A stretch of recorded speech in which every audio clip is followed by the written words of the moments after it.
Hey, welcome back for our study today from Luke, the 15th chapter. Jesus is dining with tax collectors and sinners. The Pharisees and scribes grumble about this.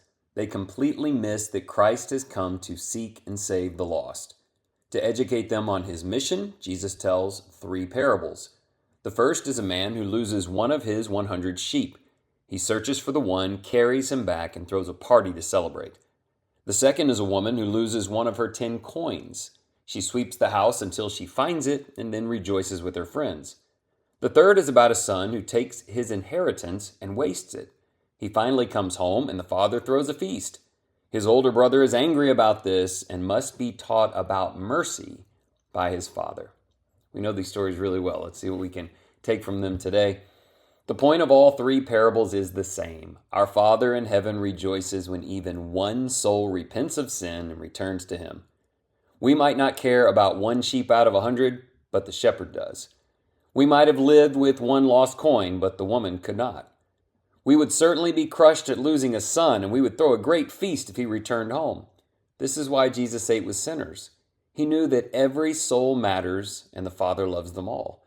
The older brother in the prodigal son story struggles to have mercy on his brother. To be like our Father, we must be humble and welcome all who repent. That older brother representing the Pharisees and the Jews in some cases. Let's look at some questions together. Number one, Jesus spending time with sinners was a shock to the Pharisees. Is it off-putting behavior to you? Should you be doing this also? I think sometimes we lose that evangelistic spirit, become more like country clubs than hospitals. We need to be thinking about interacting with sinners for their spiritual good.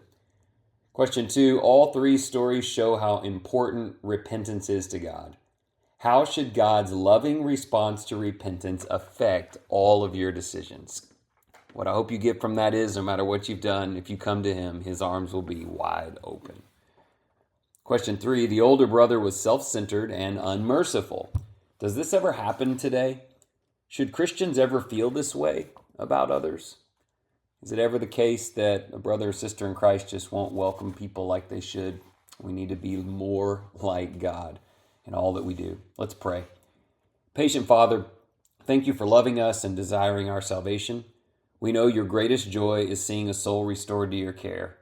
Great God, if we need to repent and return to you, please show us the way. If we are lost sheep, please send Jesus to carry us back home. But Father, we also need to help others turn to you. Please cleanse our hearts of any pride that would look at others the way the older brother did, the way the Pharisees did. Send us someone today who we can lead back to you. Opportunities are everywhere. It often starts with attitude and outlook. Have an attitude of ministry, and God will open some doors. Thank you for your attention.